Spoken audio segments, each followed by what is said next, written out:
Vittoria interna pesante per il Grifone di Davide Guida, che supera per 1-0 la Vigor Perconti di Mosciatti nel big match del girone A Under 17 Elite. Per la quinta giornata il gol decisivo è di Borrazzo.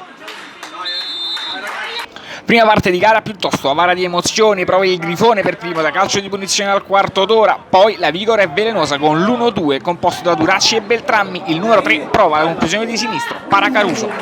Alla mezz'ora Vigor Perconti, che torna a farsi vedere in fase offensiva e risolve tutto la difesa dei padroni di casa, che sventa così la minaccia.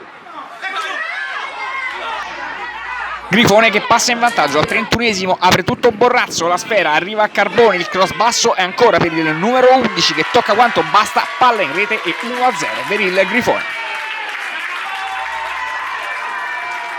La reazione della Vigor Perconti arriva con un tiro dalla distanza, conclusione però murata da Caruso che blocca così la sfera. Ancora blaugrana ad inizio di ripresa, lancio lungo per De Angelis al primo minuto di gioco, Caruso si allunga e devia in corner.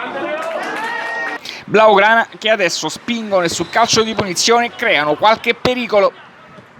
Sfera che però termina in out, ancora Vigor Perconti che colpisce la traversa con Caruso che devia in calcio d'angolo, poi è Crieliesi che prova ad allungarsi in estirata, sfera parata dal portiere della Vigor Perconti, ancora Crieliesi qualche istante dopo mandato in profondità, il numero 9 va a calciare a botta sicura, il portiere della Vigor Perconti con l'aiuto del palo riesce a salvare il risultato.